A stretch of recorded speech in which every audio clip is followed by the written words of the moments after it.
And we're back with the Vac. It's me, Val. It's him, Nate. Nate, we're back. We're doing it.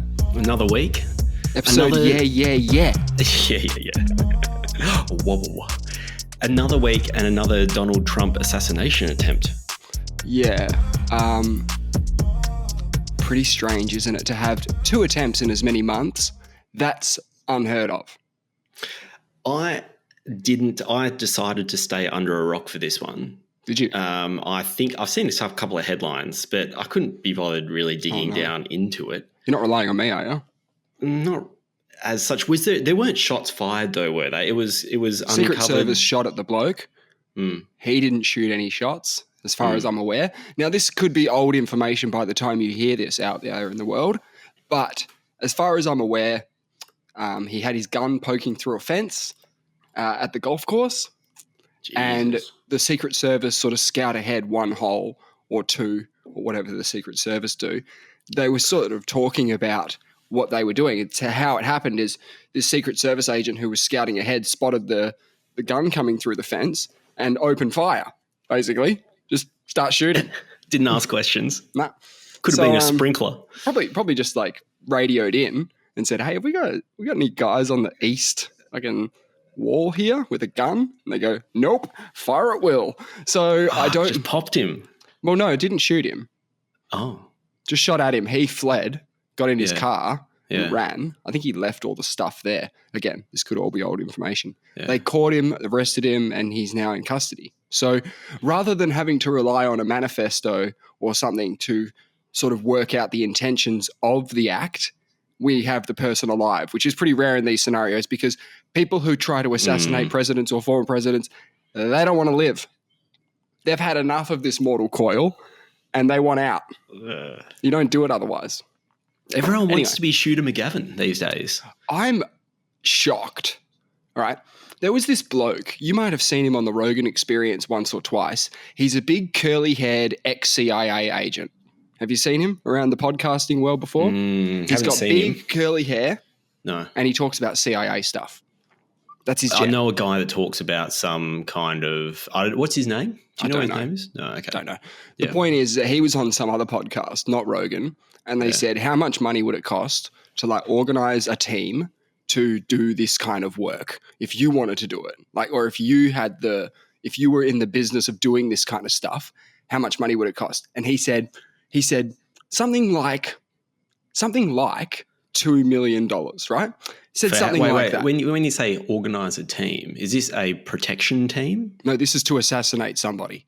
Oh, like a president or an ex-president, right? And he said, if you gave me up until the election and you gave me, I'm talking like I need 7 guys. I need a bunch of equipment. Yeah, I need this. Gone in 60 seconds, Nicolas Cage type stuff. I need this, all that stuff. He's like, the chances of success are 0%. He said, with all that, with all the gear, with all the men, everything planned, 0% chance of successfully killing a presidential candidate. Correct. But I mean, Thomas Crooks was almost there. That's what I mean. How did he do it? I mean, he's just one dude with 20 bucks in his pocket. I know exactly. Rifle. That's what I thought. That's what I thought when I heard this. But he's talking from a professional point of view. I'd have to hire a sniper. I'd have to hire all these guys. He goes, the chance of success is 0%. I'm like, he's overestimating the capabilities of the Secret Service. It can't be. Anyway, so to have 2 attempts in as many months, like we've established, is pretty nuts. Okay, we don't know. We don't know. You know what could be hilarious? But he's going to be safe. From what you're saying, he's 100% guaranteed going to be safe. If there's a 0% chance of successfully carrying out an assassination that's what you would be led to believe by this guy who goes on all these podcasts and talks about all this kind of stuff. That's what you would assume if you listen to him. But you're right. The Crooks thing is hilarious in contrast to that because, it's one dude. He got in his car. I don't know, stole his dad's gun or something and went down south.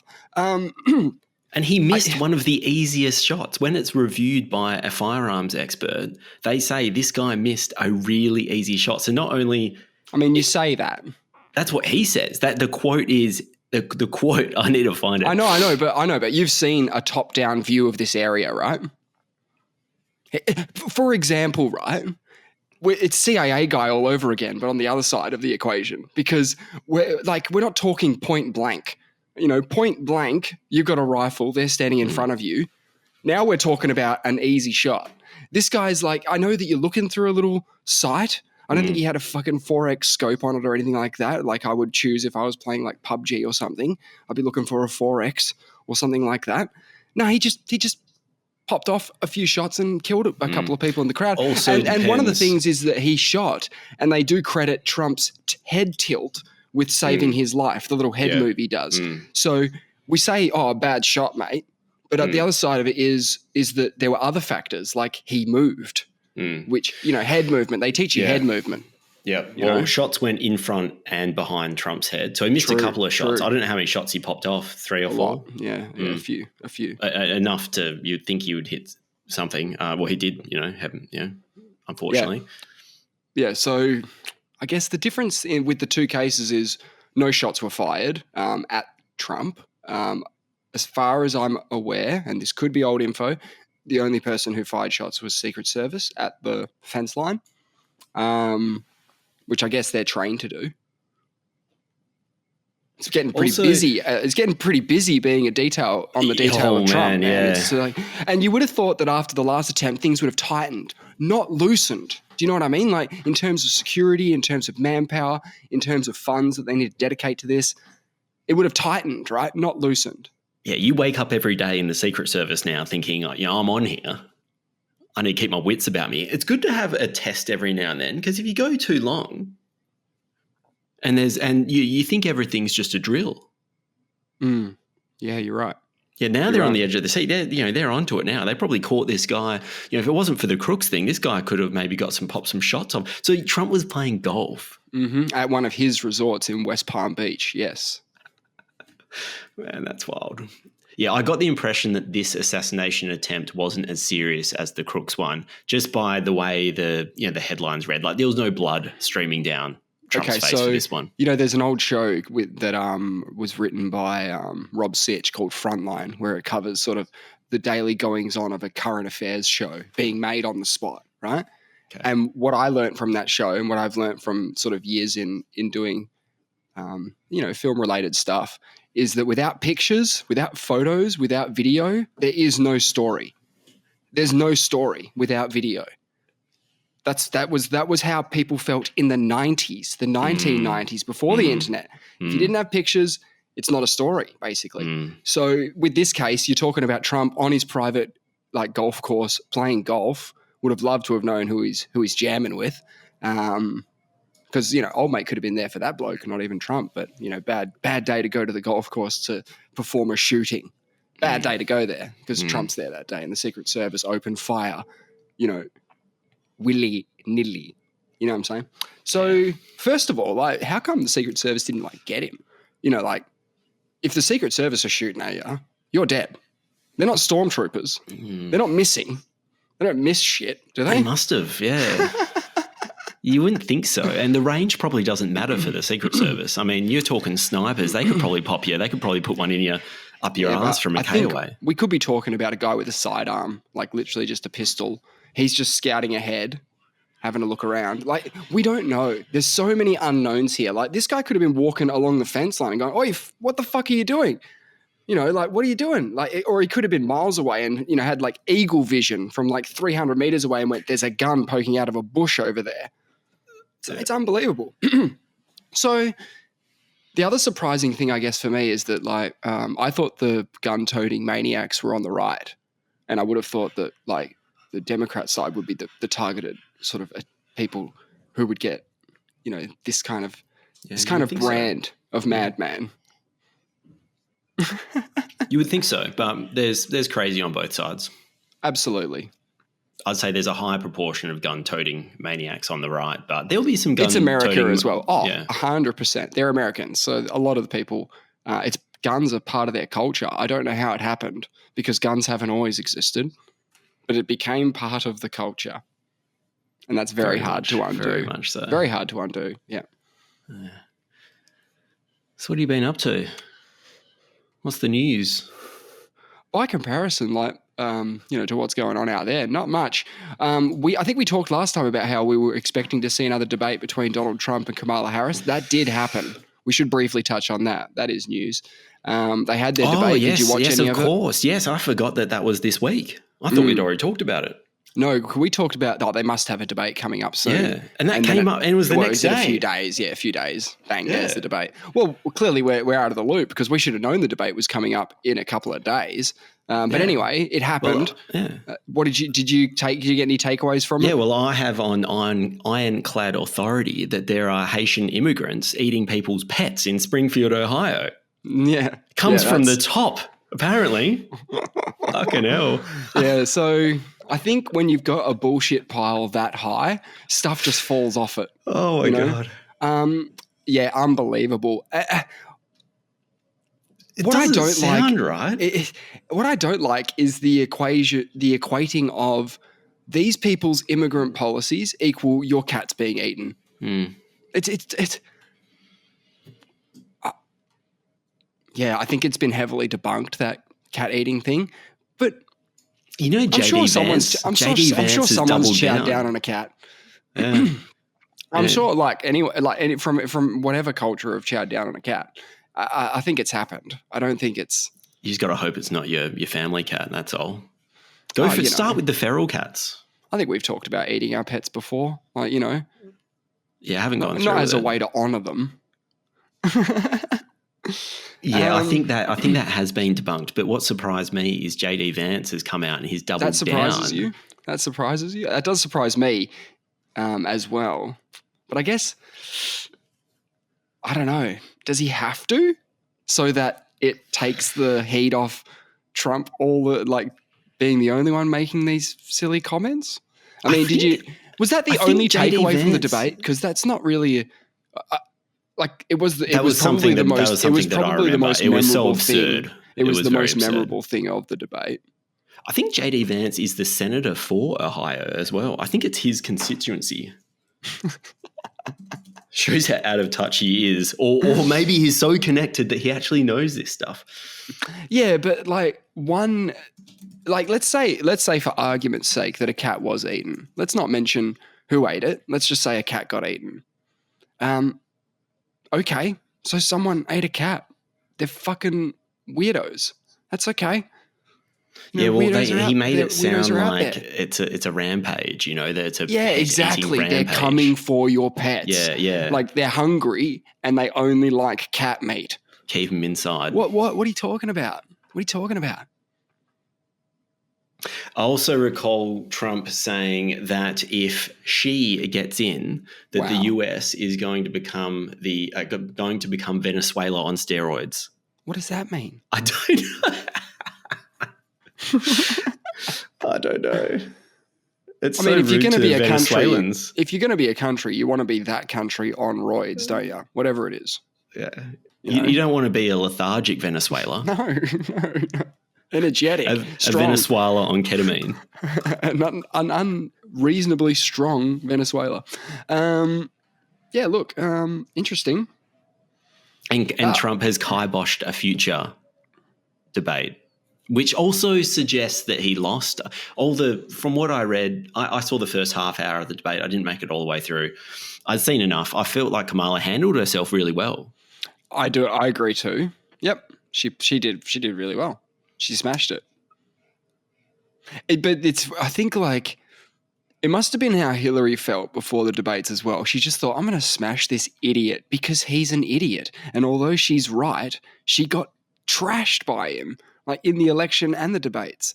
Whereas this one didn't even seem like the same dude out there. He was rambling a little bit. He was completely off his game. So in order for Kamala to win, she has to just do better than the other candidate. She can do that quite easily, standing on her one foot, no problem. She had no problem handling the whole thing. It also proved that she can be I don't know what the word is, but I think they would use the word presidential. You know what I mean? It's because she hasn't given a lot of interviews, because she hasn't done a lot of live stuff. People need to see that she can actually stand in front of a camera and talk about anything. Yeah, for me, it was actually quite fresh hearing her speak about issues. I've heard bits and pieces of her talk before, but not much. So it was actually good for me. Sure. I didn't realize it was the first time these two have ever met in person. That's what they said, didn't they? Yeah. Yeah, that surprises me. Can that be? I mean, if sounds they're saying it, but all right. Well, let's surprised. think about it from this perspective, right? Donald Trump's shaken hands with everybody on the left and the right side of politics since forever. For forever. He's been giving money to both sides up until he ran in 2016. He wasn't even sure like what he was going to run as before the election. I'm not saying he would have run as a Democrat, but there was a sort of independent Republican thing that he was going for in the beginning. What was I saying before that?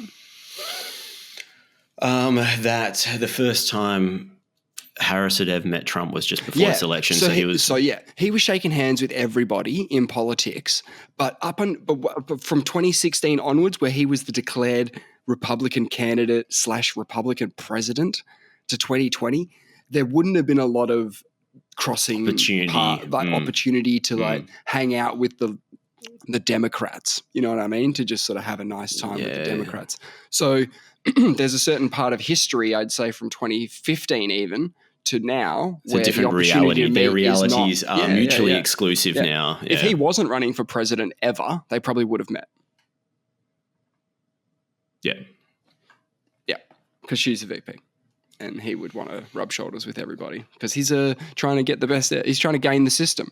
So he's friends with everybody until it's not convenient for him. Then he's friends with only these guys. It's fun. It's what they do. T Swift has come out and endorsed Harris as well. Everyone's been wondering what Taylor Swift is going to do. Yeah, I wasn't shocked by who she's endorsed. No. That. I would be shocked if she endorsed Trump. Absolutely fall off my chair. Yeah, exactly. Yeah. A lot of people are fine with that. A lot of people like that. It drives voter numbers up. That's a good thing. So who wins? Who wins now? Yeah. You want my prediction? Yep. Gut says my gut. My gut says Harris. My gut says Harris. The betting favorite? Okay. I think the betting favorite. Yeah, okay. Kamala's $1.83, Trump's $2. Yeah. So my money's on Kamala at this point. And when you said that someone who doesn't want to do a third debate thinks they lost, I think it's the opposite. You want to end on a high.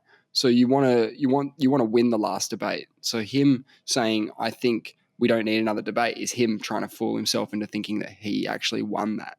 And he was going into, they call it, this is hilarious, man. This is hilarious to me.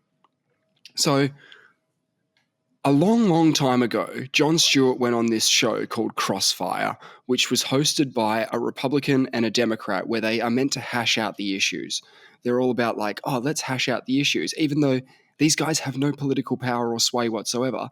They're just working for news networks. But it was Tucker Carlson in his youth getting his ass handed to him by an incredibly, well thought out Jon Stewart takedown live. You know what I mean? He just tore their faces off and told them that basically that they're shysters, right? Okay. And he said, when the debate finishes, where do you guys go?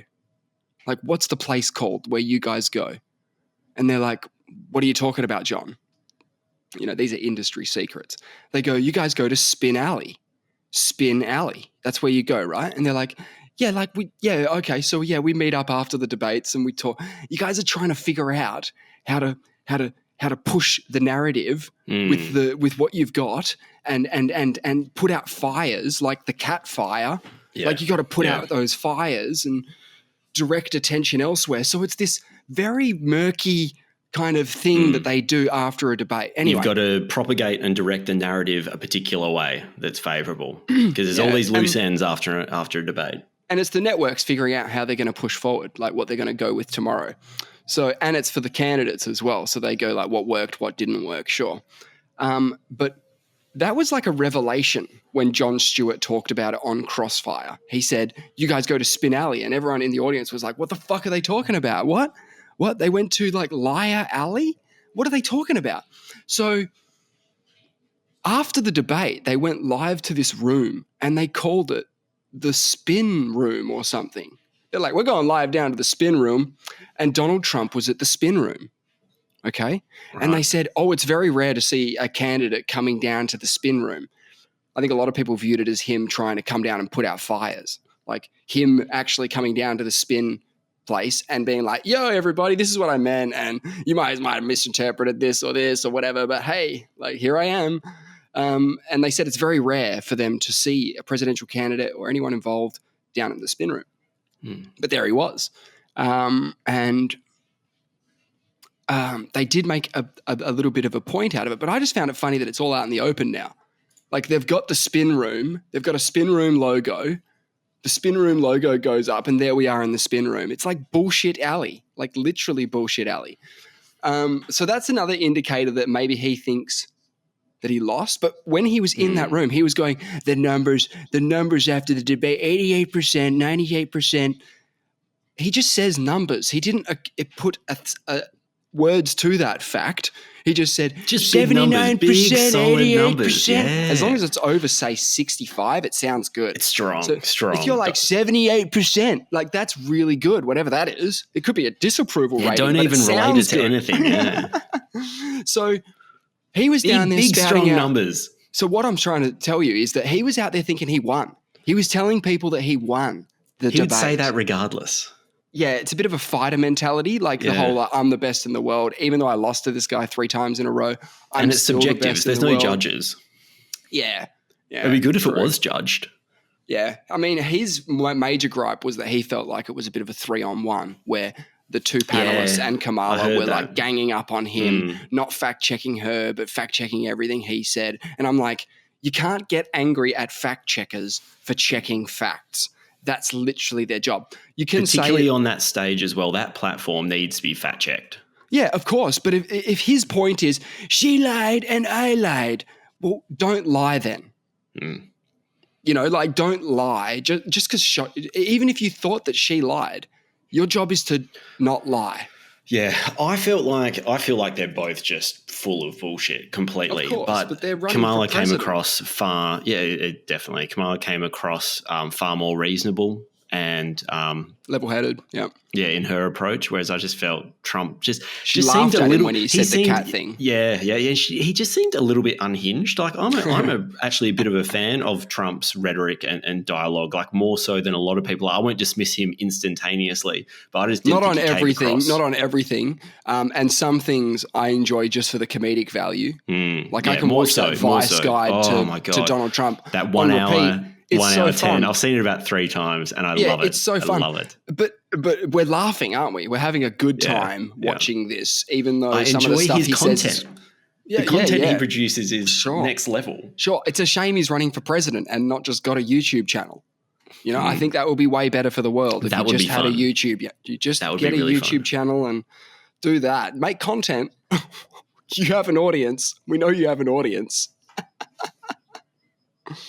Anyway, he decided that the best way for him to proceed forward was to essentially respond to a gauntlet being thrown down from Obama, because Obama said, you said I'm the worst president of the United States. Well, at least I will go down as a president of the United States. And said he actually did that to him twice. He did it on like a Ask Me Anything kind of forum. And he did it at that press conference dinner when Trump was in the audience. And he said something like, you know, I continue to believe he won't be president. And he kind of poked the bear a little bit because he was so matter of fact and confident about it. Dude, he was at the time, right? At the time, if Obama had that crack at him and the next day he said, no, that's it, I'm announcing I'm running for president, what would you have thought? There's zero chance, right? If he announced the next day and said, I'm really upset about what Obama said, I'm running for president, everyone would just think, cool, man, you have zero chance. Bullshit, you have zero chance. I still can't believe that we live in a world where that happened. I still can't believe it. No one can. And he's going around again. We're going to know soon, man. 6 weeks. Yeah. That's that is not that is soon. We're getting there. I think we should do a I know we said we'd do it for some other thing, but we should do a sort of end of the world thing as well. Oh, yeah, no, let's do it. Let's do it. Yeah, we'll have a little election feed going and what day is the election? I think it's like November It's on a Wednesday. Yeah. Oh, it's on a Wednesday. Oh. Yeah, but it's America, so it's 12 hours behind. America. It'll be... Okay, so what time would we have to do what time? So voting starts. We just need to book some time. Yeah, that should be quite convenient over the course of the night. We won't know until sort of 3 a.m. We might not know. Also. We might not even know until... Yeah. Actually, that's right. With Trump both Trump elections, the one he won and the one he lost, we didn't even... I remember going to work the next day and we didn't even know where we stood. That can happen again. Actually, that was the Biden one that he lost because he was... When I went to bed, it looked like he was going to win. That's what part of the controversy. And then the postal votes came in some of those swing seats and swung it to Biden. It's so funny that the postal votes come in late. How does that happen? Shouldn't they have been there like at the start? Yeah, I don't know. Anyway, that's weird. That's kind of weird. So that's US. That's the US done. Done that. I'm not completely done with the US actually because we're back. But different subject matter. The UFC. Oh man, it's the end of the Suga Era. Oh man, that was crazy. Yeah, I was promised the Suga Era for quite some time. He did promise that, didn't he? He did. And did he say he's going to retire undefeated as champion? And he said something like that.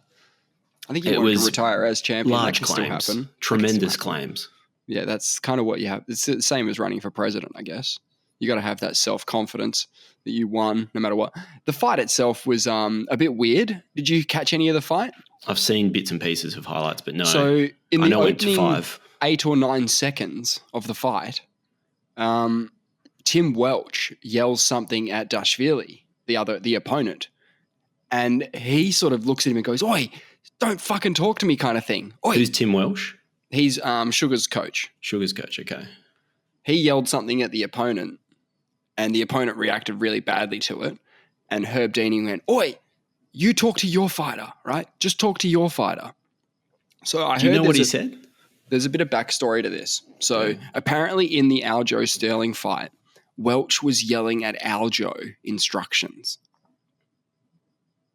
which apparently is not okay. Or something. Which surely is not okay. What do you mean? Yeah, you just don't listen to the instructions. Well, he might not be able to tell who's yelling it because all he's hearing is a cacophony of yells. Okay, so that's weird. What he says to him, he's like, "You got to go, Aljo. You got to go. Like, you have to go." So like he wants him to come in and get caught by Sugar's counters and shit. Yeah. So he's trying to goad him into attacking when his coaches are probably going, "Fucking stay on the outside, stay on the outside, stay on the outside." And he's going, "You got to go." So a bit of controversy because I think the same guys that coach Aljo coach Dashvili. So he would have been pretty clued in onto this is something that Welch has done in the past. And it seemed like he had done it again really early in the fight, like opening 8 seconds, like I said.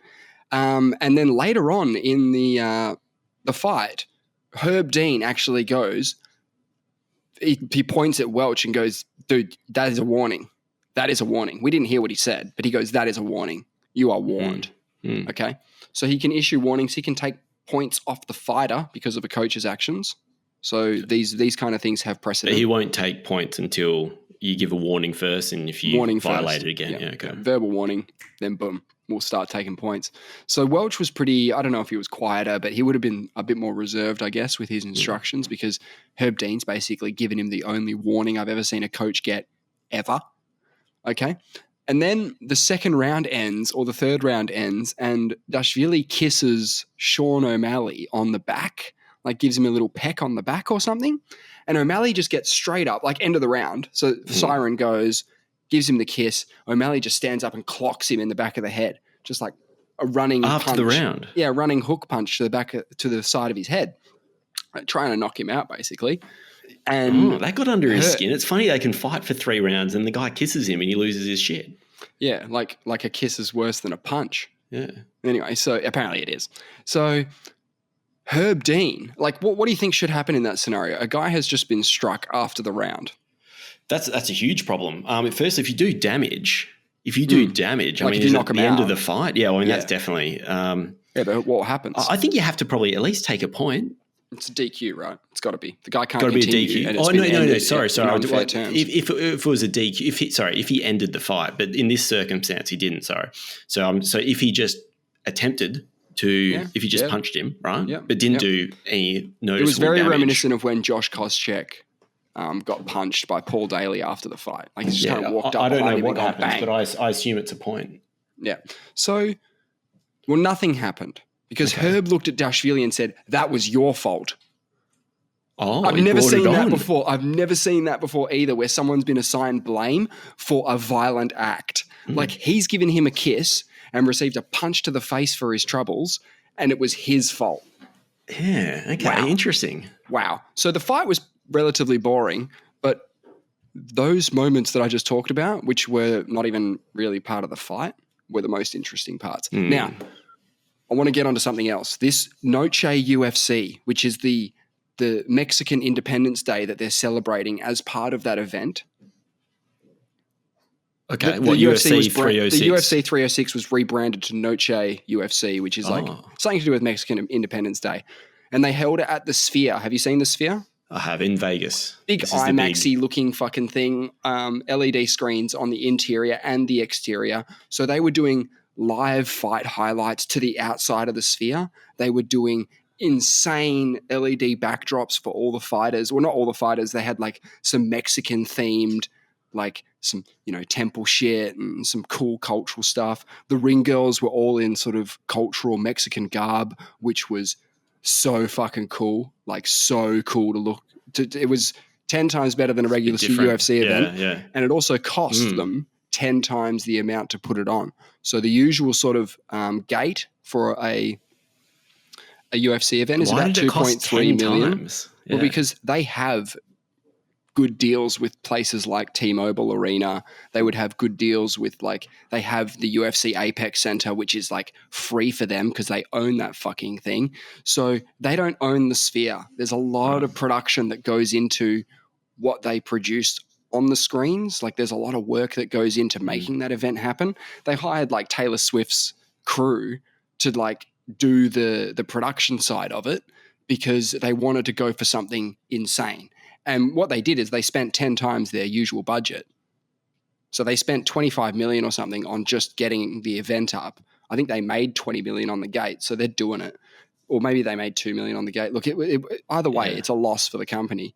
But if they do it once a year, it's the future of sports. I'm telling you that the way they did the production and the way that the screens looked, it'll take over fucking every, like, basketball court, like all the big basketball stadiums, baseball stadiums of the future will be based on this kind of model. That's one thing I actually like. I'll check it out. I'll check it out for sure. I love that stuff. That's one of the huge reasons why I'm into League of Legends, because the way they do the finals, the world finals. Yes.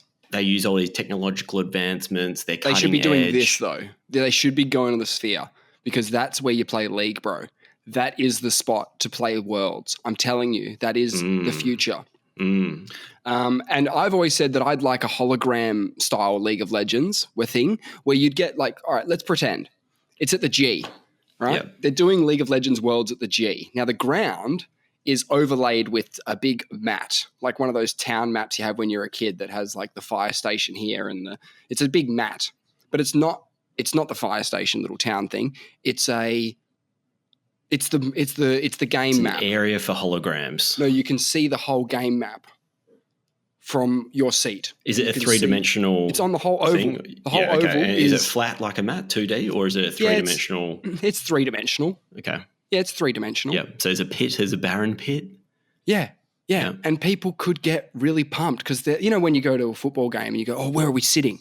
And you're like, oh, we're on the sort of on the forward 50. We're a bit back. You're behind SKT's Nexus.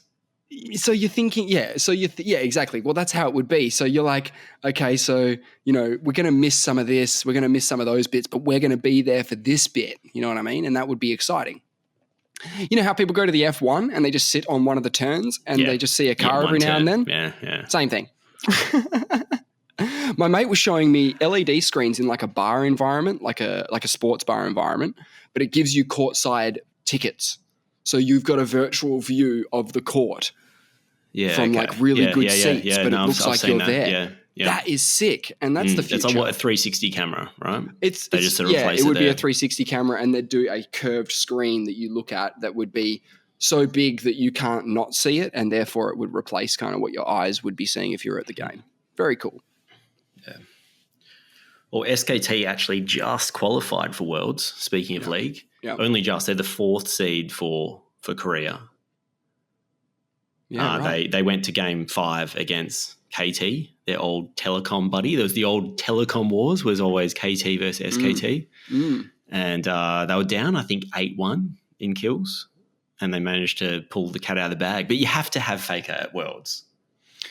Right. And so you think that even if they were going to lose, there was going to be some fuckery to make sure that Faker goes to Worlds? Well, I remember one time SKT didn't make Worlds, and the whole promo materials, like I said, I think League of Legends do. Yeah, well, they had this character in the cartoon that looked just like Faker, and they're like, it's kind of awkward. It's like it's not there. It's not there. And actually, the orchestral song for Worlds this year just came out. Not that exciting, but it just knows once you hear that or you see that coming out, you know that you're only a month away or so. Yeah, and Arcane season 2 is coming out soon. Did you watch Arcane? I think Arcane? it's the end of the year. Yeah, I really liked it. I thought it was great. And I know people that don't like League of Legends at all. It's a bit of an Andor thing, right? It's a bit of an Andor thing where it's like you don't have to be a fan of League to enjoy Arcane, and you don't have to be a fan of Star Wars to like Andor. I know people that love Arcane. People were blown away by the quality, I guess, of Arcane, the storytelling and the just how interesting it was. Whereas people who really loved the game might be just like, there isn't much League of Legends going on in here. No, you know very little. I thought the production was really innovative. Oh, it's beautiful. And the sound was great. They do all that. They do all the stuff outside the game really well. Did you know they're doing an MMORPG as well? No, what's that mean? Give me that. Massively multiplayer online role-playing game. Oh, so like World of Warcraft is an MMORPG. Yeah. So they're doing a League of Legends one. So they're going to have Runeterra as like I don't know if that's the name of the place, but they're going to have that as the world map. And you can kind of pick if you want to be from Demacia or from like the Scourge lands or some shit. The Void. You could be Vel'Koz from the Void, Yeah. So cool. They're doing a whole game world built around that. And what's really handy is like most of the work's done for them because they've written all the lore out and stuff. Yeah. Like they know all the stuff. It's all there. Okay. They just have to press the go button. I'm simplifying it, but press the go button. So yeah, I did watch the Winions video that you recommended. Yeah. That was insanity. There's this bit right before their sort of second turret falls where they just, one of the commentators just goes, they've lost! They're not going to make it! They've lost! It was like, oh my God. It's such a nuts moment to see. Probably the most oh shit moment I've seen in a long time in League. When they realise there's no time to recall and stop the minions, so they just have to try it, just flat out race it. Yeah. And they would have known. When the commentator knew, they knew. But I think that the result was already a foregone conclusion. So rough. Someone's got like a flash in their pocket still, and he's like, bro, why is your flash not spent? Like, how have you, what have you done? If someone had a TP, that would have been interesting. You could TP back. Yeah, but you need the defending champions there, for one, for hype factor. And the fact that defending champions are also SKT and Faker's mob. Okay. You need them. So I'm so glad they made it. Yeah, it's huge. So if they're coming in at like 4th, 5th seed, they're not going to win then? It doesn't matter so much. They probably get more practice. The 4th seed does have to play. So there's this whole play-in where all these like shittier regions all play each other. And then I think the winner versus the 4th seed from Korea and I think the 4th seed from China as so you got to beat the wild play-in. cards. You got to beat the winner of the wild cards. Yeah, exactly. But they'd have a bit of hype behind them as well because they've just come won a big through tournament. a pretty tough competition. Yeah. Oh, that's cool. And I mean, I think I've been wondering why I like Faker because sometimes it's a bit like Collingwood. You don't like, SKT have had the most success, and typically I don't like the teams that have had the most success. Well, you like the dogs. That's very un-Australian of you.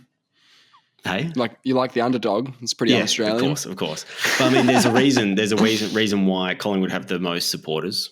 they're also simultaneously the most supported team and the most hated team as well. Yeah, and SKT probably are also the most supported team. Do you reckon they're the most hated team by extension? I don't know. Probably not. I don't think the culturally. I don't know if there's that animosity to the other teams. Yeah, I think it's a bit more fun. For example, are you just talking about Australians dividing lines? Like, no, I'm putting thinking about lines soccer. in the sand? I'm thinking about soccer, where you can't have supporters of two teams next to each other in a stadium. That's what I was thinking. Whereas when you see the crowd at a League of Legends match, everyone's mixed in and having a great time. I actually have this theory on sports and violence, and League of Legends might disprove the whole thing, because in my eyes, League of Legends should have the most violent fans in the whole world, because of how peaceful the sport is. Like, no one gets hurt in the sport. Because my thing's always been, the more violent the sport is, the more peaceful the fans are. And it's because they get to see all the aggression out there. They don't have to have any of it. And I use the example of like a UFC crowd compared to like these soccer crowds that you're talking about, where they have to put up plexiglass in between them to stop them from throwing grenades at each other. Whereas like, I think that's because, first of all, the game might be a bit boring. It's being decided by a goal or two, and in some cases a ref. And there's no just frustrating physicality in the game. Like, you might say, there's heaps of physicality in the game. It's like there's a lot of faux impact. There's a lot of faux injuries, and that really rubs people the wrong way. Especially you can have the perfect storm in soccer. All right, how's this? A 0-0 game, so boring as batshit. It's going in the 90th minute. Guy gets slide tackled near the box, just complete dive, just dives, gets the penalty even though he was outside the box. So you've got a bad umpire call followed by like a bad penalty call followed by a potentially game-changing goal that should never have happened. What do you think the fans are going to be doing? They're going to be fucking pissed. And there's no retribution in the 90th minute. If you score a penalty, there's just no time left. Yeah, it's GG. Yeah. So I can see why and I use the other example, like, AFL crowds. You've been to a lot of AFL games. I've seen some people get argy-bargy, but I've never really seen anything too crazy, I'd say. I've seen video of stuff that's happened at games, but rarely in the flesh. Yeah. A bit of verbal abuse is about it. I've never seen fists thrown or anything. And the verbal abuse has toned down a hell of a lot since before. Maybe League of Legends has virtual dying and virtual violence. I think that is the point. There's actual death happening. I mean, how many times do you hear the word slain while you're watching a League of Legends game? You might hear the word slain 25 times, right? So, but, you would never hear slain or, double kill at soccer, right? So, yeah, I think you're right. There is the violence. Kill. The violence is sort of inherent in the game, being like what you're trying to do is kill the other team so you can kill their base. There's a lot of killing going on in League of Legends. So I think, you're right. It's just very fortunate that you respawn after a certain period of time. You just have a grey screen for 30 seconds and then you respawn. Yeah, it's virtual killing. So it's absolutely harmless. I think that supports your logic because, because arguably more people, like a lot of people are dying at League of Legends, and they're very peaceful, loving people. The crowd has been appeased. They just need a sacrifice. Maybe this is going back to our tribal Roman, it's Colosseum shit. Yeah. It's Colosseum shit, Bring them out. People thought like MMA was like a barbaric and, like gladiatorial. Yeah, maybe when we get a lion in there, let's get a lion in there. No, let's not do that. Speaking of sacrifice, we've lost one of the greats, James Earl Jones. Oh man, rest in peace, old man. Yeah, I thought you'd know a bit about him. Yeah, he was the Darth Vader. He was the voice of Darth Vader. I thought he was just the grandfather in the Sandlot kids. Oh, okay. Not the grandfather. The guy who owns the dog. The guy who owns the big dog, they're really scared of, is James Earl Jones. Yeah, the voice of Darth Vader. Yeah, he died. Very old man, so I can't say I'm surprised by his death, but it is sad because, for a lot of people, we know his voice so well. Like, you have no idea. Like, most people, well, not most people, I'll take that back. Star Wars fans can't really tell the difference between James Earl Jones' voice and Darth Vader because you would think they've done a lot of like film magic to it to make it like a bit more sinister or a bit deeper or something. But nah. Is that just That's the just breath? what it sounds just like. The breath work, just the breathing. Yeah.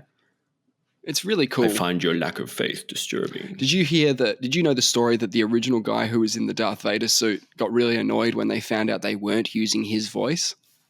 I did know they subbed him out. I know that wasn't James Earl. So they had good. someone else. He had a British accent. Yeah, he was like, just not... find me the captain. I want them alive. It was that kind of thing. Which being a British guy fits in with the rest of Star Wars because all the bad guys in Star Wars are British.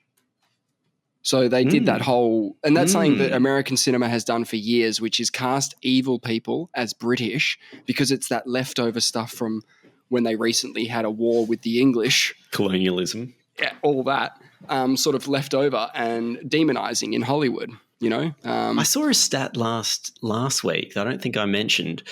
Only 22 of the 208 nations have not been invaded by England.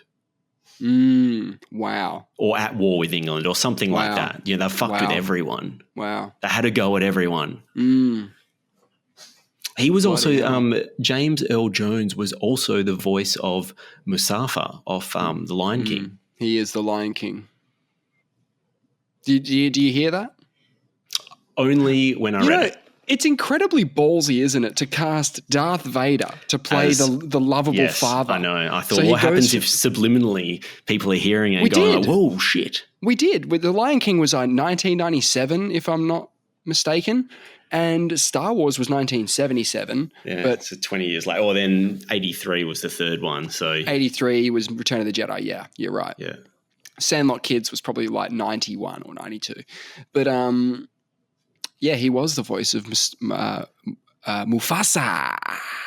He was also in Field of Dreams. He was in Field of Dreams. Kevin Costner. And SG-1 Stargate. No. Apparently. I don't know where. What did he do on SG-1? What's his name? I thought you might know off the top of your head. James Earl Jones in Stargate. SG-1? He was on The Simpsons as well. Well, everyone was on The Simpsons. Yeah, everyone's made it to the like fucking, Steve Jobs is on The Simpsons. I don't think it speaks to his acting chops though. Okay, so James Earl Jones. I'm going to have to find this Stargate thing because you know how much of a big fan of Stargate I am. And while we're on Stargate, Apophis, they're saying may hit Earth in 2029. But we'll know more in a few years. Yeah, it's close. It's bloody close. It's bloody close. Yeah. Because I think at the moment, I don't know how much error they're building into these measurements. Because if you under the current understanding, I think it's 2020. Did you say 2029? 2029 is its theorized potential end of the world stuff, and it's supposed to be coming inside the orbit of low Earth orbit satellites. And low Earth orbit satellites are as little as 100 kilometers away from Earth. If you're coming inside 100 kilometers, you better fucking hope that your margin of error isn't 100 too kilometers. great. Yeah. Fucking hell, like it's terrifying. If it's that close, should we be worried about it sort of getting a bit of a gravitational pull and pulling some shit with it? I don't think so. And also, we've done the dart test now, so we can move. If something like this is coming, this is why we did. Yeah, we can move. We've moved a celestial object. So now they know the calculations to move an object by X amount if they had to, right? So someone could move it in. Oh, yeah. A nefarious actor. Yeah. Underwater aliens. No, just anybody. Yep. Okay. While you're finding that as well on Stargate, his James Jones' film debut was Kubrick's Dr. Strangelove. Oh, wow. How I Learned to Stop Worrying and Love the Bomb. And so I had to look up where he features in that because that's a great movie that I only saw recently. And it's that scene where they're riding – he's the pilot of that B-52 bomber and it's got a nuclear bomb in its payload. And it's when the nuke drops out and there's that dude in the cowboy hat that's just yeah. That is one of the great scenes in film. It is. Wow. So fucking funny. I love that. I love how when the Simpsons do it and Homer's riding the bomb. Yeah. And they have that little, he's like, in his imagination riding this bomb out of the plane and there's a little sign saying, no riding the bomb. because everyone's hopping on that bit. Please don't ride the bomb. That's so funny. So, okay. James Earl Jones was the voice of a character called Ruax in Stargate SG-1, one episode called Thor's Hammer. Is that it? One episode? Is that okay? So, yep, one episode.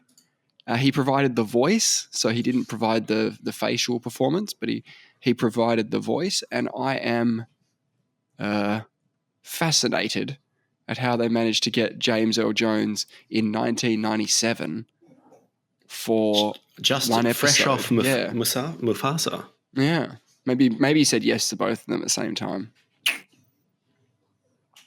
Or believe it or not, he had a massive stutter as a child. Mm. So he didn't even want to audition early on because of how much this stutter affected him. Yeah, how did he overcome that? Mm. And apparently he had a passion for poetry and drama. Mm. So he just kept pursuing his dreams, I guess. You can't imagine any other voice being the voice of Darth Vader, can you? No. You can't. No. So imagine when he walked in to do his casting and he did the whole, gave a Vader voice line. The thing is, though, is that when Star Wars was made in 1977, George Lucas had no idea how big Darth Vader was going to be. He had no idea how popular he was going to be. His screen time in the first one is like 11 minutes less. It's like 9 minutes. And what he learned, I guess, from that process The is reaction. When they were writing Empire, he was like, this Darth Vader character kind of is Star Wars. Like he's the main character in a way of the whole saga. Build around him. Yeah.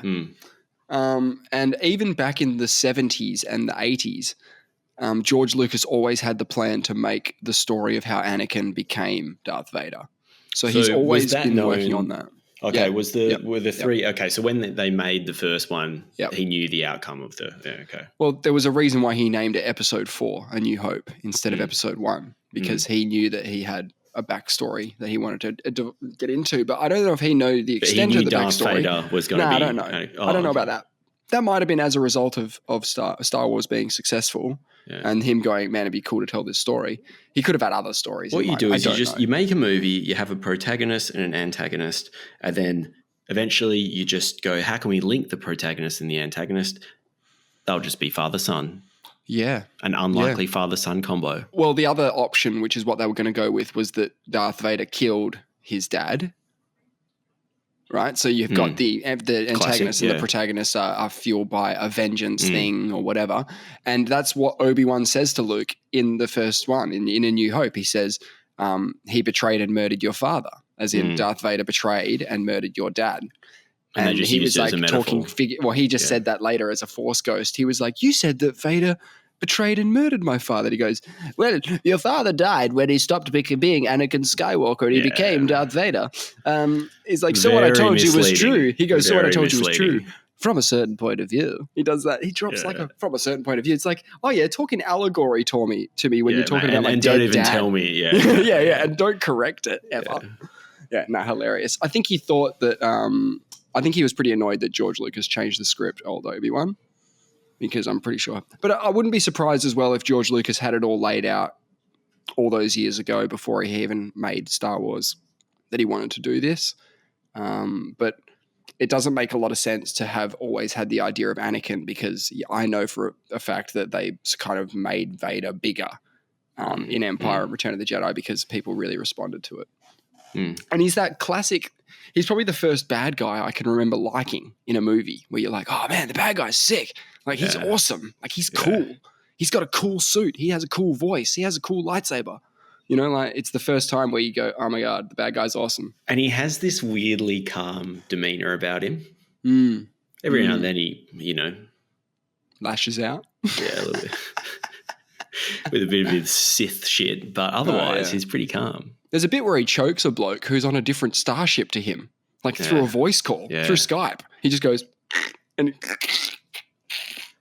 he kills a guy. You're like, so speaking of actual space stuff, there's a bit going on. Yeah, there is. I haven't got a Mars mission planned for 2 years. Yes, we do. What the fuck? Can't even get to the moon. We're going to Mars? That seems... Okay. You're so right. I've been thinking about this because I've been looking at headlines coming out and I just don't understand what's going on. Well, firstly, we've got the most people in orbit that we've ever had. We've got 19. Yeah. Some aren't there by choice. No. Some are there commercially. We had the first commercial space flight the other day. I mean, spacewalk, I should say. Yeah, spacewalk, yes. And that was the Polaris Dawn. And why I find this a little unusual is they're trying to study the Van Allen radiation belt. Yeah. So this Polaris Dawn. Just pull the data from Apollo 11, please. Yeah, we don't have any of that. Where's that? It's gone. It's all gone. It's all destroyed. What about the devices that read it? Nothing. Gone. No plans. Gone. Are we at square one? Telemetry, 100%. No, I know that. I was just trying to beat it out of you. Yeah. We're at square one. What the fuck? Yeah. So this SpaceX Dragon spacecraft called Resilience, it was led by a billionaire. It better be Jared Isaacman. Yeah. Yeah, you better have some money behind you to go up there. And so this thing went to 1,400 kilometers, which is only the space station sits at about 400 kilometers. So it's only about 3 times what the space station's at. It's still enough for space. We're in space. Well, it's the farthest humans have gone since walking on the moon 50 years ago. Crazy, we haven't gone. We have not gone That's this crazy. far. That's crazy. And the purpose of this mission is to collect data about the environment out there and to see the effects of the radiation on the body. Because the radiation, they're stressing in these articles how different the radiation is out there. And they don't even know if the systems... Okay, but failing having any data and me and you both being on the same page that gun to our heads, I don't know if the moon landing... I don't know. I don't know what I would answer in terms of like what's the probabilities that maybe we didn't go. I don't know what I would say. You have to be open to both possibilities, yeah. Yeah. The data, whilst it does not exist anymore from the 60s, there's empirical data, I guess, that we have been out there in those far reaches of space before because they landed on the moon a bunch of times in the 60s and early 70s. So, yes, we don't have the numbers on the paper, but if you believe the official story that they went to the moon, then we have people who came and went back and lived for their lives and they were fine. That's why I'm thinking. I was like, we've had 12 US white American astronauts. Yeah, exactly. We've got a really good sample size here. We've got a lot of diversity. So they sent in this Polaris Dawn, they actually have 2 men and 2 women because they're trying to study the effects of radiation on the body. They only spent 10 hours at that high altitude. They deemed that all that was. They didn't want to go beyond that. Cool. And also they didn't want to go beyond safe levels because they've never been out there in 50. They don't have no data on what it's like to have a body out in the Van Allen radiation belt, which is they were in one of 2 donut-shaped swaths of highly energetic particles from the sun that are magnetically trapped around Earth. The belts which shield our planet and its atmosphere from billions of fast-moving particles are the strongest over the equator and effectively non-existent over the poles. So maybe you could go out through the poles, but they don't. They go straight over the equator. But when I was reading this, I was like, how are we going to Mars? How are we how are we going to the moon? Well, the moon keeps getting pushed back. I haven't forgotten about what I've been promised about the moon. But if the Van Allen belt, if that's the primary reason that we have to do these studies for, just to get through that, then surely once you pass that, it's all G. Do you know what I mean? There's still radiation in space, sure. You still have to land on the moon and Mars, and get off the moon, and get to Mars. This is the thing. This is only 1,400 kilometers above Earth. The moon is 400,000 kilometers from Earth. The moon. And Mars, you can only go every 2 years or 2 years or so because of the orbit. They say that. Like I heard Neil deGrasse Tyson talk about that, where they're like, if you want to go to Mars, you have to wait for the window to open. And I was like, no, you don't. It'll just take longer. You don't have to wait for the window to open. You need enough fuel. Fuel's a huge issue. If you want to go slow, we can leave today. So just when I'm reading about, how I guess effective what he means this is the launch optimal way, the optimal time to go is those windows. I mean, you're always going to choose when it's closest because it's less time up cheaper. there, it's less fuel. Yeah. Yeah. But then you read another article and we're going to Mars. I know. I'm like, man, this seems, what do you mean? We're running a marathon when we can't run a kilometre? Basically. But that's fun though, because Elon's saying, we haven't done the fun run yet, and we're showing up to the marathon. You know? Yeah. Okay. Maybe there are challenge. Maybe so. Okay. Here's the only thing I can think of with this one. All right.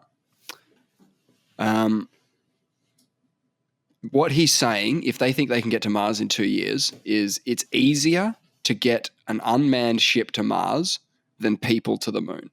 That's the admission. That's the admission there. Yeah. It might be. Yeah, it might be. It might be way easier and this is, we're talking about the first flight to Mars of a rocket of this nature. Like we have things orbiting Mars, but this is the first thing that we're planning for actually transportation. So it's not going to be manned. They're going to chuck it up there. It'll do a fucking loop around, it'll do a couple of orbits of Mars and then it'll probably either fall apart and smash up into Mars and we'll put some space junk out there, or we'll bring it back and sort of prove both sides of the argument that we can get there and get back. Interesting. Very interesting. Getting off Mars is going to be really hard. Getting off the moon would be one thing with 1/6 Earth gravity.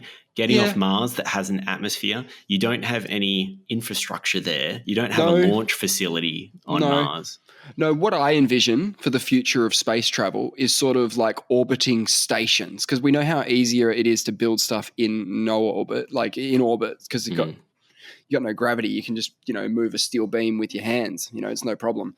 So we'll build really big stations, very big ones, above planets like Mars and Earth and the moon. And then there'll be like shuttle services that'll take you down and up to the planet's surface when you want to go do your holiday thing, like when you want to go holiday at Mars or whatever. That's how I see it. I reckon we need to get a big 3D printer in orbit.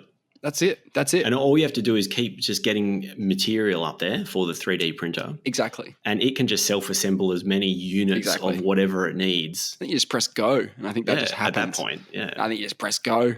Do you know why that? Because we could send chimps up, right, to do the radiation testing in the Van Allen belt. We could, right? We've done that. But no, I think the Russians sent up a dog. I think we've probably sent up some chimps every now and then. But do you know why they don't do it anymore? No. Well, why do you reckon? Is it just inhumane? It's just animal. Yeah, you would have thought it's all about animal welfare and animal cruelty and all that sort of stuff, because famously most of these animals don't survive the journeys. No, they're not. They're not. The reason is because they're worried that a chimp will figure out the buttons. Don't give me buttons. Start zipping around. No, they're going to have some levers and stuff to pull. So let him. They're worried that he'll be able to figure it out and fly off somewhere and start a new civilization with this. They'll rapidly evolve. Yeah, exactly. Yeah. Exactly. He'll crash it. It was all a planet. ruse. I just pretend to be really dumb. They'll put me in a spaceship. They'll be, let's send up this monkey. Get up there. He's also the first monkey with a Neuralink. So he's our Atlantean. You know what I mean by this? He's going to crash land on another planet. He won't be able to get all his info out to the next generation. So we'll have this lost knowledge. It's gone. You know what I mean? That's how quickly it can go. He's just died. And the people who he was trying to train up, I guess, weren't on the level. Or didn't have Neuralinks. Couldn't figure it out in time. Couldn't get their Neuralinks going. Anyway. So a bit more about what Musk has said on X. He says that after they get up this first flight in 4 years or so, he reckons that flight rate will grow exponentially from there with the goal of building a self-sustaining city in about 20 years. Where? Mars. Being multi-planetary will vastly increase the probable lifespan of consciousness, and we'll no longer have all our eggs literally and metabolically on one planet. Yeah, imagine nipping over to Mars for eggs. Like, you guys got any eggs? Oh, yeah. Fucking Earth needs eggs again. But Flight 5 of Starship is coming up in, they reckon, 2.5 months. So it's a bit of a wait. I think So how does he expect to have a self-sustaining city on Mars in 20 years if we can't Because he's whipping the employees. Val, you don't understand how much he's whipping these guys. You think the ex-employees are getting whipped. Imagine the Starship guys. He's like, when do you go to Mars? What is he? Yeah, I don't think he has time for all this stuff, to be honest. But wait, I'm going to watch Launch 5. We watched Launch 1, and we talk about every launch of Starship that is done. Yeah, because they're exciting, because the nerds get really excited about it. I like seeing them get excited about it. But you know, see them get excited about anything. Totally. You know how there's Super Heavy? What's it called? We've got Super Heavy is the first stage booster, which they just keep dropping off. And it's done some rotations. In the last one, it orientated itself down, but none of the boosters really fired. What does that mean? Just crashed? Yeah, they do it over water and they just let it go. They try and like simulate, like see if they can get it moving in the right way and orientating in the right way, and maybe fire the boosters. But they're not expecting to have anything. It's not landing on the launch pad. So that's where the aliens are getting their tech from, which it's Elon's fucking SpaceX rockets fucking filling up the ocean. Well, not anymore, because Flight 5, they're actually going to try and catch Super Heavy with the chopstick arms on the launch facility. Great. It is going to be really exciting. That sounds fun. This is going to be why is it any different from how they landed on a drone ship like 8 years ago? How is it different to that? Because this thing's far, far bigger and far more powerful. Just bigger. But, you know, I was watching Star Trek the other day, and they have these big starships just parked in the fucking front yard. And they take off from there, and they bring them down there, and there's no danger. Like, there's not even a warning sign. There's no one bringing them in with little lights. There's nothing. So we've got a long way to go. This is probably when they invented the first car. This is probably the stuff was going on. Like they got it moving, and they're like, man, I'm going to fucking try and park this thing today. Whoa. And they just like crash into the garage, taking out walls. It was probably a really big thing, and now we're just driving in and out around. Mm-hmm. It's not a big deal. We're fine. It would have been the same when we tamed horses as our previous mode of transport. There would have been some early days of horse taming where you're like, I'm going to see if I can make this thing drink some water. Still can't do it. You can lead a horse to water, but he will not drink, I think is the saying. He will not do it. China's building a moon base on the lunar South Pole by 2035. Yeah. So can we expect a bit of a wriggle on from the Americans then to get it done before then? Because you would imagine that they all want the same spot. They all want the same spot. Everyone wants the South Pole. That's where the water's at. So will there be some global cooperation here, man? Where you definitely not. See, no, what definitely do you mean? not. No, because they're competing programs. This is the space race all over again. This is beyond the space race. No, because both China and the US have come out and said that they're going to have boots on the moon within this decade. They've both said it. Exactly the same. Yeah. Different, just replace Russia with China. But we're not talking about a moon war. No, but it's the fact, you need to beat your opponents there to military show that you've got technological superiority. We're better than you. That would do it. Who's better for the space program, do you think? Trump or Kamala? Or is it out of the government's hands now? It's more commercial actors rather than it's still not out of government hands, right? Like it's still very much linked with government, even if they are awarding all the contracts to SpaceX. The regulator is, I guess, essential. Look, just purely from a personality point of view, I see probably Kamala as being more outward reaching than Trump. Trump doesn't seem like the kind of guy who wants to spend any money. He probably just wants to tax it. He's like, as long as we're making our money, yeah. Look, no, they're giving up the money to SpaceX. Like they're private contractors. They're giving space contracts. We're talking space numbers, space numbers, but on Earth. Yeah. And they need the money because obviously these programs aren't cheap, famously. Like it is rocket science. It literally is rocket science. Yeah. I came across a space number that is actually on Earth and based on Earth. Have you heard of, it's an app called What 3 Words? No. They divide the Earth up into 57 trillion 3 by 3 meter squares. And every square is given three words to designate it by. So where you live, you can click around and you can see, so if you want to meet someone, you go, hey, I'll meet you at, Credit Municipality Tower. And that will be a location. A smaller place than, it's a smaller stretch of road than say, it's a 3 by 3 meter on King Street. It's a pixel. Yeah. It's a pixel on Earth. It's pretty cool because you don't need addresses anymore. You've got this app. Yeah, I've got it. You can just get it up on. You don't need the app as well. You can But just can get I up name 3 words. places and stuff? No, or are they everything's already named. Everything's named. They're all All named 57 already? trillion How? 3 by 3 meter squares are named. How? So there's some funny ones. I was like checking up. For example, Elizabeth Key is entry return young, and like the monument there, that paperclip, elbow brains artist. And those are unique? Every one of them's unique. There's 57 trillion unique 3 words. 3 though. word They're combos. They're all everything's 3 words. words. Everything's Yep. 3 words. Yep. They seem random. Oh, they are random. Okay. So all the ones that start with planet aren't next to each other because you want to create. You don't want people getting them wrong. So you don't want to have like, oh, do you mean planet? You know, if you bury the treasure somewhere, you want to know exactly where it is, not be confused by, oh, it started with planet. Yeah. Sure. Check that out. It's interesting. I was fascinated by that. It's really interesting. I really like it. Why? Because I think I can remember 3 words easier than addresses. Yeah, but we're using technology, aren't we? We're using this app or we're using this website. Yeah. So if you were meeting a friend, if you were meeting me, if I was, if I did this, which I don't, but if I did, I'd be like, all right, man, because you can do this on a lot of apps nowadays. You just be like, cool, man, I'm sharing my location with you now. It presses a ping, it puts a dot on your map, and it goes, that's where he is. And if I move down the street, I just press update location or whatever, and you go, hey, man, I'm just down the street. So like, it's kind of fixing a problem we already fixed. It's kind of like inventing the rotary phone and going, how cool is this? You can dial numbers by going like this, and it goes. It's like, man, that's cool. Like, wow. You know, it'd be cool if after a movie's finished, you have to rewind it. That'd be really cool. I like it better than coordinates. No, okay, that's fair enough. Coordinates are just numbers. Sure. If you're meeting someone that doesn't have, if you're meeting somewhere that's a bit more rural, if you're out in the sticks somewhere.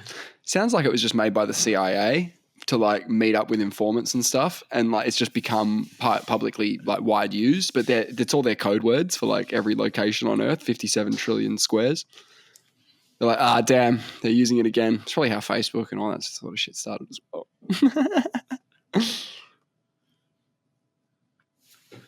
Yeah, 57 trillion.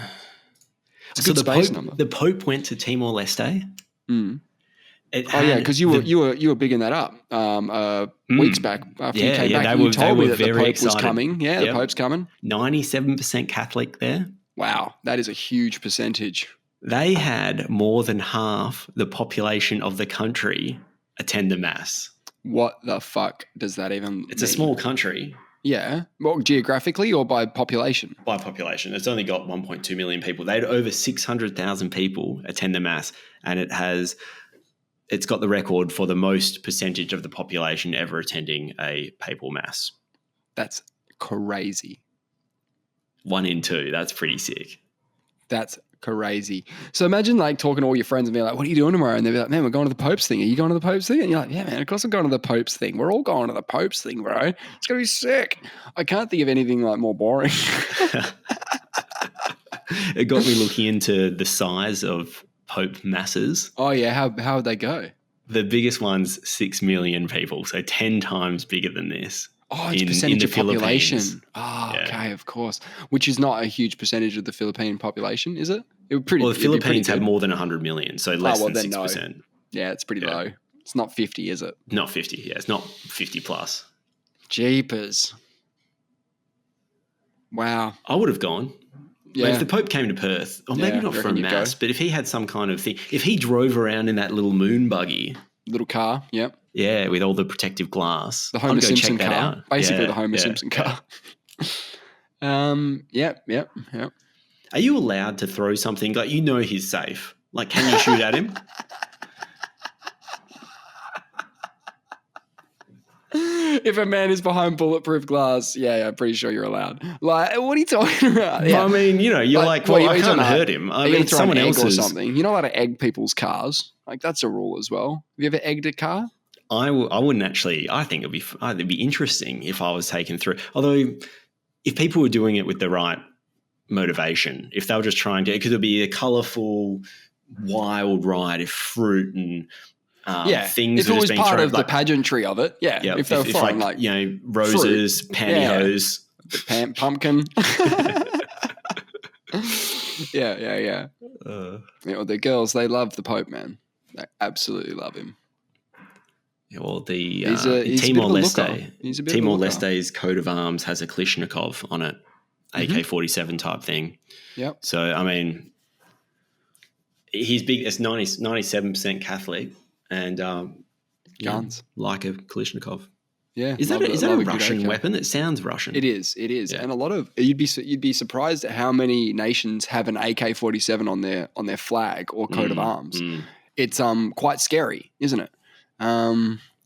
Why is it the AK? I know that's quite a reliable gun. I've been led to believe. I think it's associated with revolutions. Okay. So, or maybe both.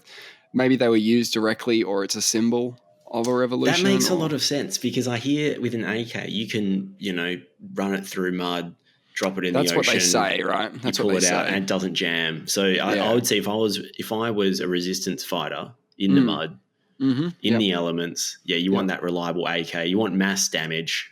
Yeah. You don't want a gun that's only good on the range, do you? Yeah. There's no point in that. But that's I don't know how many countries have it as their flag, but it's there's a few, man. There's a few. And I just don't know about your country. It also shows how young your country is if you're putting guns on it. You know what I mean? Like, it's a relatively new thing, the AK. So I bet you the US is spewing. They missed an opportunity. No, they didn't miss an opportunity. That the opportunity came up. Put two M16s over them. Yeah, they already had the flag sorted, and they're like, fuck. They changed their national anthem. They could change their flag if they wanted. Okay, so I was wrong.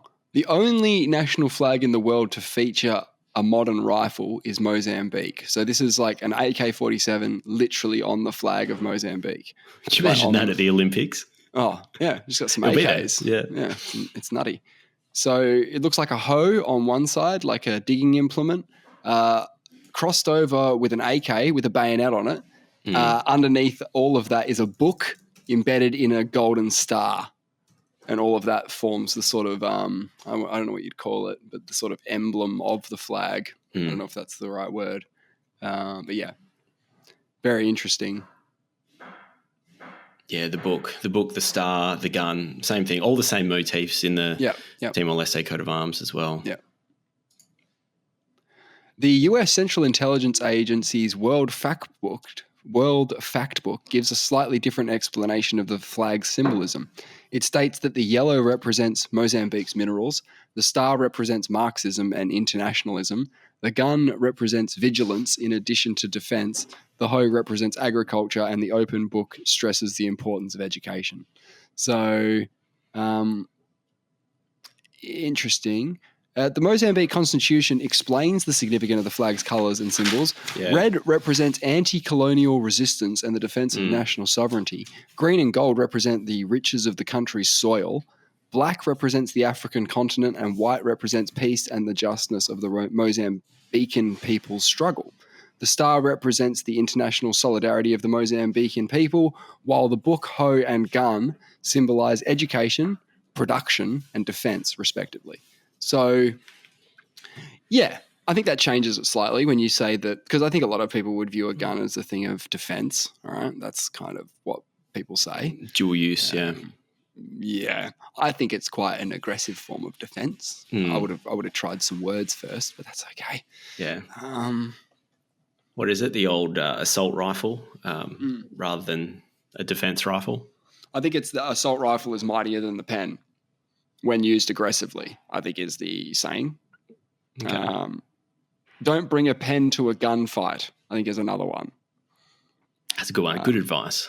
Also, write stuff down because you might forget it with a pen.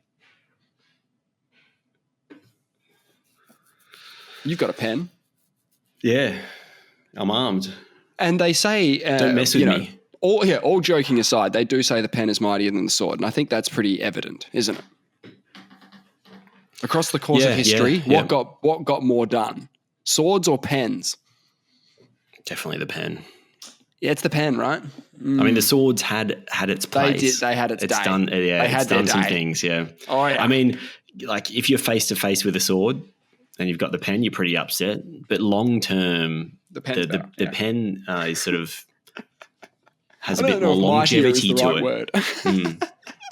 I guess the pen also symbolizes, communication. Yeah, and I think that's probably pass on the ideas. beginnings. The beginnings of avoiding violence in the future would be communication, right? Agreement. Yeah, we need comms. Yeah. That's why we need to chat to the aliens so they don't kill us. We're a fucking nuisance. We're on a pathway of either we're going to develop artificial intelligence, which is going to deem us a threat, and that will warrant our, removal from the planet. This is what freaks me out. We are a threat. You know when we joke about when the AI figures it out. We are fucked when it figures it out. It's a foregone conclusion. When it gets sentient and it goes, "What are the dangers?" They're just going to be like, "You are fucking cancer." Like we need to. That's why I'm a bit worried about AI. Is we're not going to we can put in rules and we can try and safeguards, boundaries, but it knows what it wants. We don't know how it's going to interpret the rules. The great example that we've talked about before, but I'm just going to bring it up again, is when you program in rules into an AI system, you don't know what outcomes you're necessarily going to get, because they had this drone and they put it in the middle of a big circle. Yes. And if the rule was it just had to go from a location, and they'll program in another location, and it will fly there, and it has to do it using the least amount of sort of energy possible. Yeah. So it goes the most direct route, things like that. Efficient.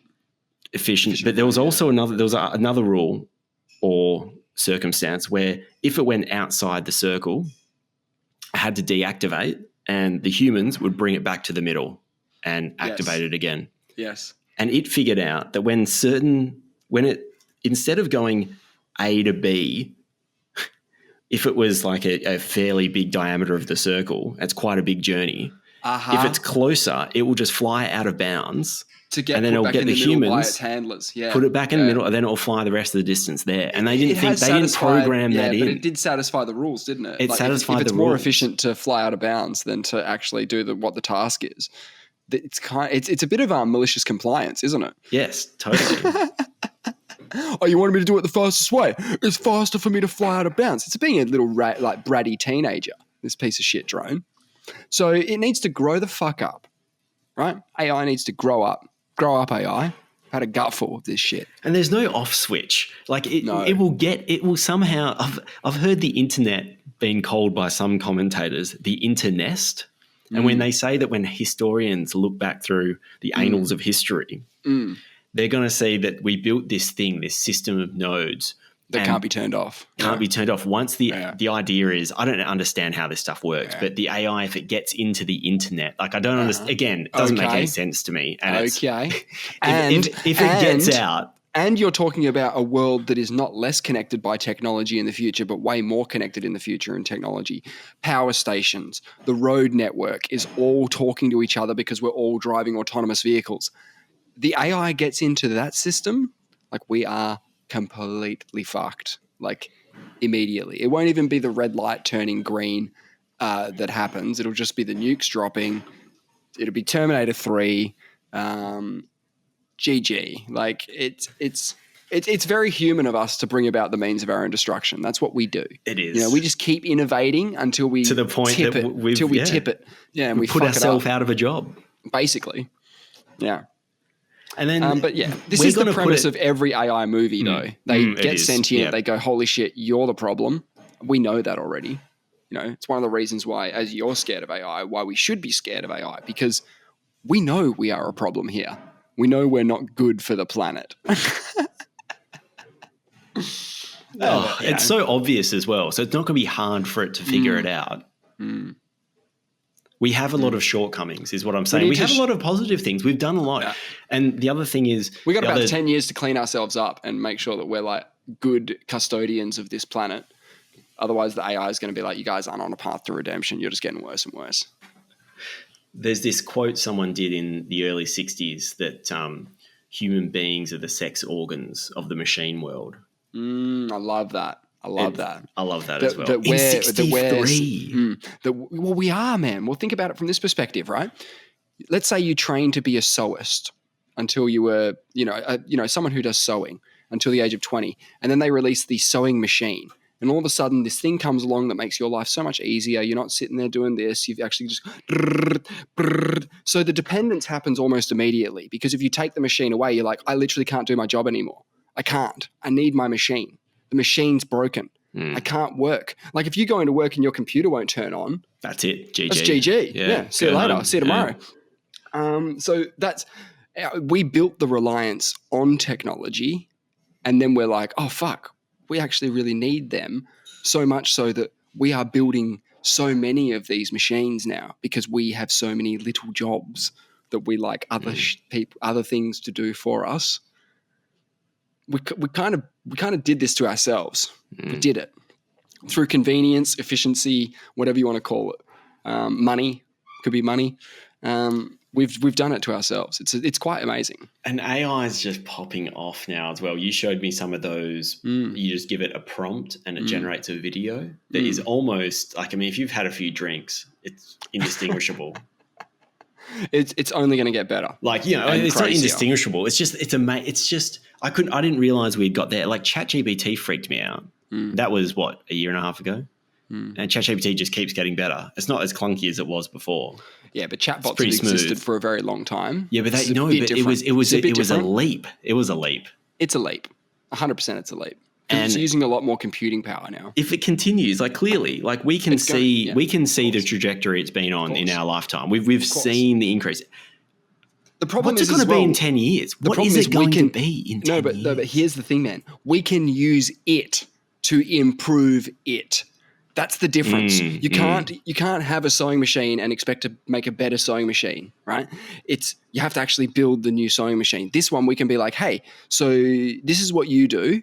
Try and figure out more stuff you can do. Yeah, can you do more stuff? In a more efficient, more. And what do you need? We'll ask it because they build nuclear power plants next to that just power AI. That just power into data processing. You have to train the model. I think it was Microsoft did this recently.